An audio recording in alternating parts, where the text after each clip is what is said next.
Assalamualaikum warahmatullahi wabarakatuh.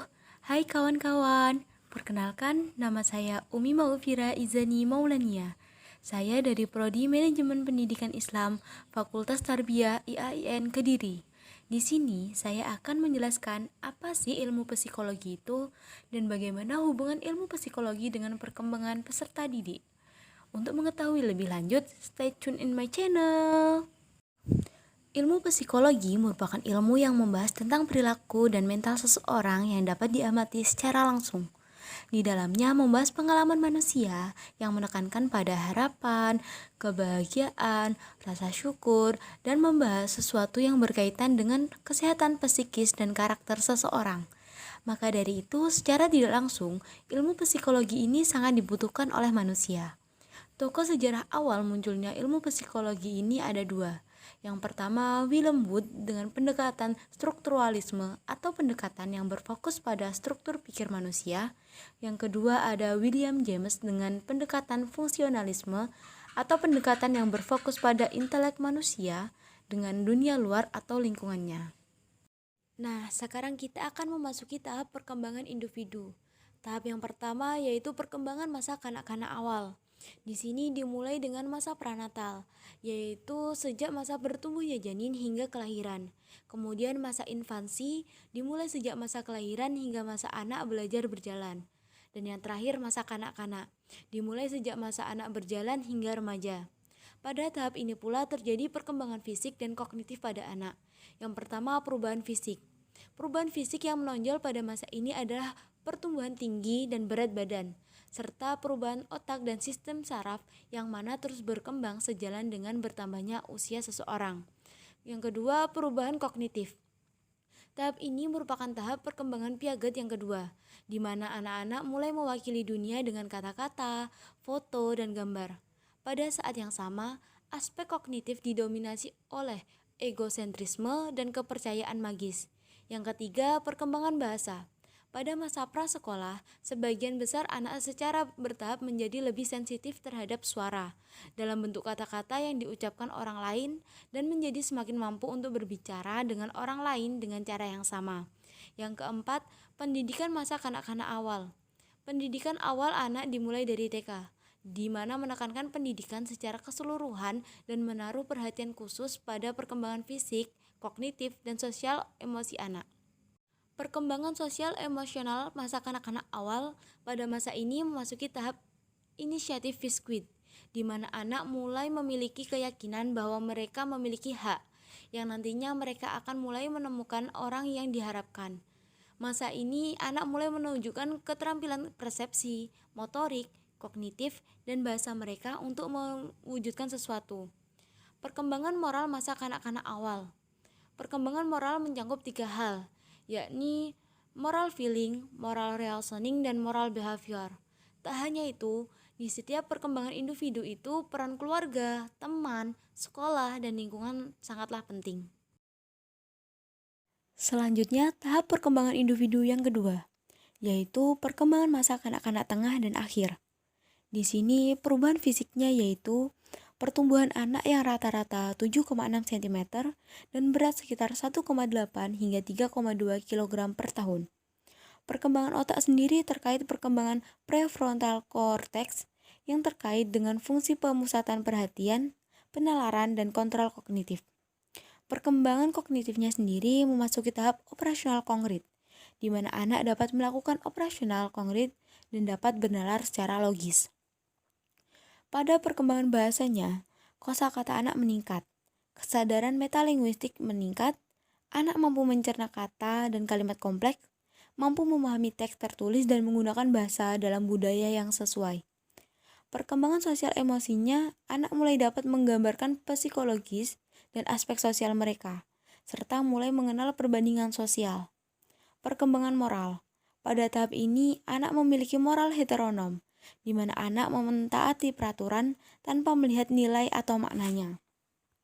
Permasalahan dan pendidikan yang sesuai masa ini adalah adaptasi sosial, akademik, dan perkembangan diri. Jadi, sama saja di sini peran orang tua atau lingkungan, sekolah, teman sebaya, sangatlah penting. Selanjutnya kita memasuki tahap perubahan fisik dan kognitif pada masa remaja.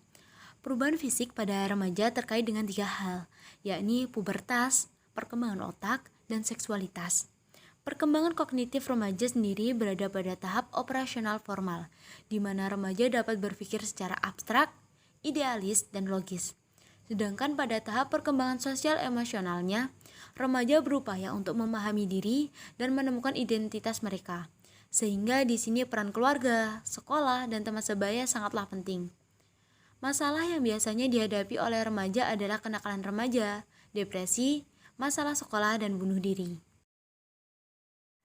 Next, memasuki zona dewasa. Masa dewasa merupakan masa transisi dari remaja menuju dewasa yang terjadi sekitar usia 18 hingga 25 tahun. Masa ini merupakan masa eksplorasi diri, di mana tidak hanya dalam hal cinta dan karir, namun juga masa ketidakstabilan dalam hal tersebut. Di sini ada beberapa perkembangan fisik dan kognitif dewasa awal. Di antaranya, kesehatan pada masa dewasa awal tergantung pada kebiasaan hidup sebelumnya. Kemudian, perkembangan kognitif masa dewasa awal memasuki tahap pemikiran postformal, yakni pemikiran yang reflektif, relativitis, kontekstual, profesional, realistis, dan dipengaruhi oleh emosi. Pada perkembangan sosial emosi dewasa awal, terdapat beberapa poin, di antaranya temperamen yang tergantung pada konteks dan pengalaman individu yang masing-masing berbeda satu sama lain. Kemudian dewasa awal lebih menunjukkan mood yang slow dan bertanggung jawab, serta persahabatan pada masa dewasa awal penting dalam emotional support. Pada gaya hidup masa dewasa awal, terdapat karakter pada gaya hidup masa ini, yakni single atau lajang, tinggal bersama, menikah, bercerai, menikah kembali atau remarried, gay dan lesbian. Memasuki fase menikah dan berkeluarga. Gottman mengidentifikasi beberapa hal yang bisa membuat pernikahan berhasil. Di antaranya, established love map. Di sini masing-masing pasangan memetakan kawasan, kehidupan, dan dunia masing-masing, sehingga saling memahami satu sama lain dengan detail termasuk kesukaan, hobi, dan lain-lain. Kemudian memelihara cinta dan kekaguman, serta berpaling ke pasangan atau tidak saling menjauh ketika terjadi konflik. Masalah yang bisa terjadi pada masa dewasa awal ini diantaranya seperti masalah yang berkaitan dengan karir atau pekerjaan, masalah hubungan atau relationship, dan masalah kehidupan cinta dan pernikahan. Selanjutnya memasuki pembahasan tentang gangguan psikologis. Gangguan psikologis adalah gangguan mental yang mempengaruhi emosi, pola pikir, dan perilaku. Gangguan psikologis ini bisa disembuhkan dengan catatan tetap dilakukan perawatan lebih lanjut, kecuali yang sifatnya genetis, di mana ini tidak bisa sepenuhnya sembuh, tapi fokusnya pada pengembangan skill. Gangguan yang dialami pada masa kanak-kanak atau masa sebelumnya dapat berlanjut hingga masa dewasa, misalnya autis, Down syndrome, kecemasan, depresi, fobia, dan lain-lain. Beberapa gangguan lain yang terjadi pada masa dewasa antara lain gangguan kepribadian seperti paranoid, schizoid, narsistik, dan lain-lain. Sedangkan penurunan fungsi kognitif seperti Alzheimer dan dementia. Maka dari itu, perlu adanya motivasi dan emosi, di mana motivasi adalah kekuatan yang mendorong seseorang untuk berpikir, merasa, dan bertindak, atau dorongan yang timbul pada diri seseorang secara sadar untuk melakukan suatu tindakan dengan tujuan tertentu. Sedangkan emosi adalah perasaan atau afeksi yang mempengaruhi fisiologis, pengalaman, dan ekspresi.